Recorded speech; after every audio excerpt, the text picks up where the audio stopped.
Welcome back to my channel. My name is Emma Blurose, and today I'm going to be doing a walkthrough of my first single, Let Us Be Known. I love this song so much, obviously, because I wrote it, but if you haven't heard it, it is everywhere. It is on Spotify, it is on Pandora, Apple Music, SoundCloud, iTunes, YouTube. It's pretty much everywhere you can think of, so I would go type it in after this, or you can go right now. Actually, stop the video and just go listen to it really quick, and then come back and watch this video. But today I'm going to be doing a walkthrough of basically kind of each line of the song and truly what it means and why I wrote it. So to give a kind of big picture of what the song means and why I wrote it, I actually wrote the chorus to the song about a year and a half ago. It was after a youth night, and I just felt like our youth was so dry, and I felt like we were just losing that sense of hope and that sense of just really knowing who he is and wanting to know more of God and his love and his passion for us. I was getting really sick of it, and I just went in my music room and I just sat down and I got my ukulele out and I'm like, let us be known as a generation. And I only had the chorus, right? And I'm like, yeah, and I was like jamming to the chorus the next couple days. I'm like, let us be known as a generation. It wasn't until this past December, when I went on my second mission trip to Mexico, I was jamming out with a friend from my church and a friend from my youth, and he's playing guitar, and I brought my writing journal with me. I always do on every single trip, just in case. He started jamming out, and I started singing Let Us Be Known.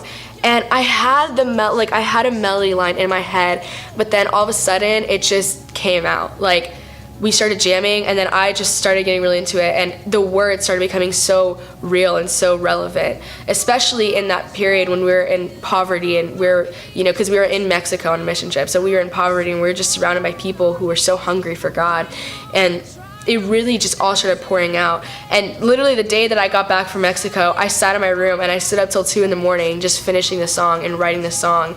The next morning, I went downstairs to my parents and I'm like, guys, listen to this song. And I was like, I want this to be my first single because I want people to be able to take this and apply it to their own lives. And so I really wrote this song in a time of desperation, in a time of just needing him and wanting him and just wanting us to be heard as those who are called apart, And I'm going to go more in depth into that, but that's kind of like the big picture of what this song means to me, and hope that it impacts every single person who listens to it. So without further ado, let's get right on into the song and what it all means. So to start, we have We Want to See You, Look Up and Find You. And this was basically just the beginning of the song, kind of to open it up, like, we want to at least be able to just see you in every single aspect of our lives and just be able to reach out to you and your love. And the next line, lift up a song of freedom. And I highlighted freedom because I think that was the main theme of this whole entire song, is talking about the freedom and being able to just let go and be his children and to be his called ones. We want your goodness to surround us. Basically, this was continuation of kind of like that cry for help, like in every single aspect. We don't want to be lost. We want your goodness just to take over our hearts and take over every single aspect of our lives, so that we can be Christians, so that we can be truly yours and truly your servants. Let your love contain us. Kind of going along with that, letting your love consume and is in everything that we do, that it's for his glory. Next is the second verse. We want your spirit to deliver. So basically, let your spirit surround us, in everything. Kind of like in the first verse, let your goodness surround us. Rise up in hope abounding. And really, when I was writing this song, I just felt like my youth was they had so much fear, just no hope for the future at all. I just felt like it was dry, and we were like dry bones, literally. And I couldn't. I was like, God, put your hope inside of us, knowing that you're here for us. That it says in the Bible, draw near and he will draw near to you. And then I'm like, let us just understand that all we have to do is reach out for you. We want your presence to devour, kind of tying in with the first line. We want your spirit to deliver. Same sense of idea, just kind of wanting him, truly craving and wanting him and wanting his spirit, wanting his presence to fall on us, and to really let us be in a light and an example every single place we go, not just in our church, but beyond that. Our restless heart for you. And when I was trying to write this line, I was like, restless heart, and I'm like, is that the right word to use in this context? And honestly, I was thinking about it, I'm like, yes, it is, because I want our hearts to be so contained with his love and so contained with his hope that it's just so restless for you, that all we can do is just go on forward in your direction and just be yours. Next is the pre-chorus. We shouted out, watch the walls come down. This is the walls of Jericho in the Bible. I wrote that because I felt like in that night, I felt like there was just a wall that the devil was just like putting around us. And I was like, man, we can't break out of it, you know, and it's so hard. And just saying, we shout it out. So we're declaring that you are greater, you are the most high king. We watch the walls come down. We lift our voice, declare now, tying in with the shouting, you know, just being able to shout and lift our voice and saying, no, we are your children, we are yours, and there's no fear, there's no fight to be won because you've already won. Now it's the chorus.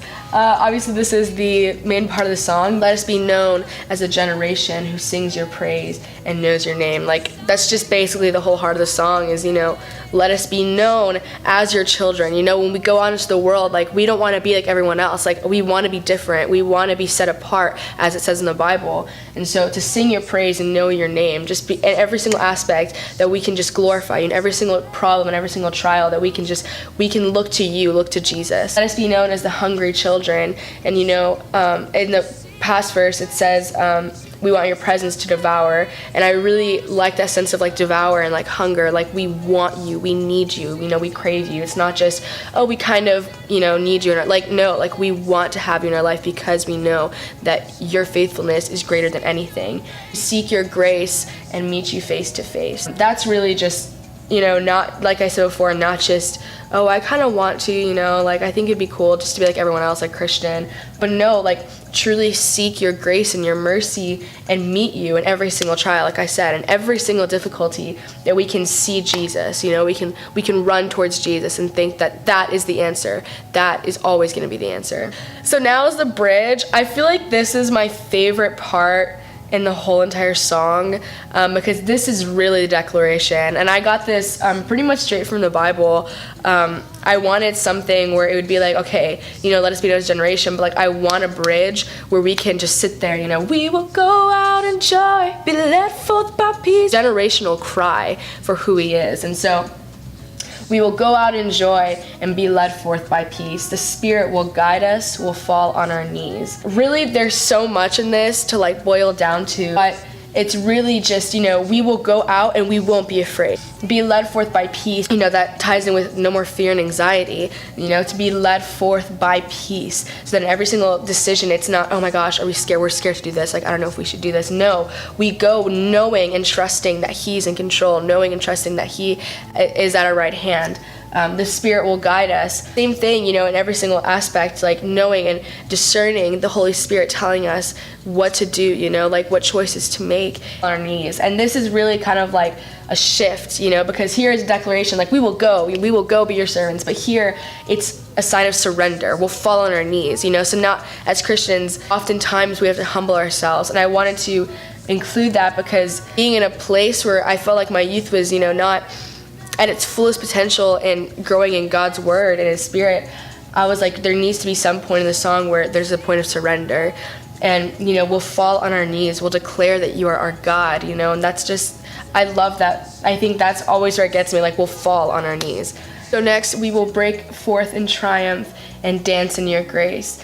And really, when I wrote that, it was just a sign of like, when we do surrender, when we do give our all to God, like, we don't just want to be able to just say, oh, you know, we're Christian, like many people do. We want to be that set light. We want to be that light. We want to be the castle on the hill, you know. We want to be your servants, you know, and your disciples. Dance in your grace. I want to be like David, and I'm like, I want to get to the point where we're so in awe of who you are, and we're just so just ready to receive you, that we can dance in your presence, that we can dance in your grace, knowing that you are good and knowing that your love will last forever. You won't be silent. You're our hiding place. And that just kind of ties along with that. Like, when we break forth, like, it's not just gonna be, okay, we're Christian, let's just continue our lives. Like, no, like, we won't be silent. We will shout it out that you are great, that you are God, and that you can do anything, and that you're our hiding place. And I wanted to do that because I felt like adding that, because the whole kind of bridge is, you know, just really declaration and being like, hey, this is us, like we will be yours and you're our hiding place. I feel like that was just such an intimate, like, even though we're out there and even though, you know, we are called and we are set apart and we're going to do great things for your name, like when it all comes down to it, when we go into our room, do we go into our closet, you know, and do we just pray to him? So yeah, that is my video on Let Us Be Known. Honestly, it was a song that I wrote in a very desperate time, and being able to write about it and be able to make it my first single was something that I'll never forget. I also just want to say thank you for all the love and the support that the song has gotten. I know that it came out a few months ago, but honestly, like, the amount of people that it touched was so much better than anything I could have ever asked for and anything that I thought would come out of this song. And people from school, people from work, from church, people from across the states, people from across the world, like, just the personal stories and the personal testimonies that have come from just this song has been so amazing. And honestly, that was the whole point of me writing this song, you know, is for not only for it to touch me, but to touch other people as well, and understanding the truth and really knowing God more through this song. I want to thank Christy, who did the video, the music video, because he did an amazing job, and I have all of his information on the video, and also the lighting and production guys, which were awesome. They brought so much equipment to the actual set of the video, and it was insane. Thank you to my dad, who helped me in the creation, because right after I showed my parents the song, I went upstairs and I worked for 3 days straight just on the song. And in case some of you guys don't know, like, every single sound, every single voice, every single instrument pretty much was all me. So I really worked super hard in getting that song together, and it was such an accomplishment. But my dad was really there behind me in every single thing. So thank you so much, Dad. Thank you for all your support. To my mom too. She doesn't really know the whole music and production side of it, but she was there the whole time, and I know that she was praying for me and praying that I would touch people. So thank you so much, Mom, as well. I love you both so much. You mean the world to me. And to think that I just wrote it in my music room a couple of years ago is just insane to me.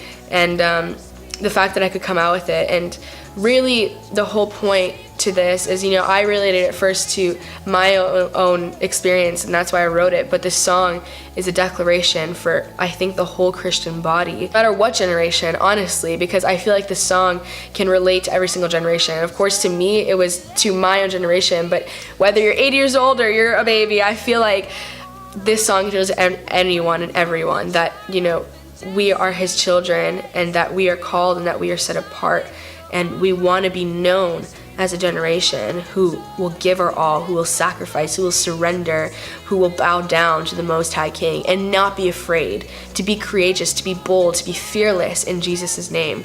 And that's why I wrote this song, you know, for everyone to be able to take that and sing to it and declare it while they're singing it as well. So I hope y'all enjoyed this video. I was really excited for this video because I wanted you guys to really get to understand the song and the history and why I wrote it and what each single line like means and represents. And I hope you guys got something out of it, and that when you listen to it, you can hear now deeper meaning to all the lyrics and what it really means. Thank you guys so much for watching. Happy Veda, and I will see you guys tomorrow.